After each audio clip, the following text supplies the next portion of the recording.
এই রক্তের প্রতিশোধ আমি আপনার থেকে ইনশাআল্লাহ নিব, কড়ায় গন্ডায় বুঝে নিব ইনশাআল্লাহ। আমি মরা পর্যন্ত কোনো আইনি ব্যবস্থা নিব না। ভাই এটা ছিল কোন পুলিশ বলছে এক্সাক্ট বলেন তো? আচ্ছা, না না, হয়তো তার সামনে এটা হয় না। আমরা তো বললাম প্রোগ্রাম খুব ভালোভাবেই শেষ হয়েছে এবং আজকের 3টা প্রোগ্রামেই প্রশাসন তাদের জায়গা থেকে আমরা দেখেছি সর্বোচ্চ চেষ্টাও করেছে।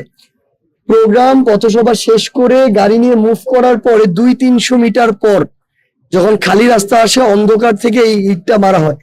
যে কোনো অ্যাঙ্গেল থেকে ইটটা এমন ভাবে মানে তীক্ষ্ণ তির্যক ভাবে আসে, ট্রায়াঙ্গুলার হয়ে, যে কোনো জায়গা থেকে একটা মানুষের মাথায় যদি ওইটুকু স্পিডে এসে লাগে, তার মানে একটা মানে হতাহত হয়ে যাবে। আপনারা দেখলে বুঝবেন, পুরো গ্লাস ভেঙে পড়ে আছে। আর পুলিশ একটা কথা বলতে হয়েছে, আমি জানি না আসলে আমাদের এই পর্যন্ত সিলেটে 5টা গাড়ি ভাঙা হচ্ছে, একজনের চোখ নাই, কিন্তু আমার এই যে রক্তটা, এটা রেড লাইন ছিল তারেক রহমান। এই রক্তের প্রতিশোধ আমি আপনার থেকে ইনশাআল্লাহ নিব, কড়ায় গন্ডায় বুঝে নিব ইনশাআল্লাহ। ইনকিলাব জিন্দাবাদ, জিন্দাবাদ, জিন্দাবাদ, ইনকিলাব জিন্দাবাদ, জিন্দাবাদ।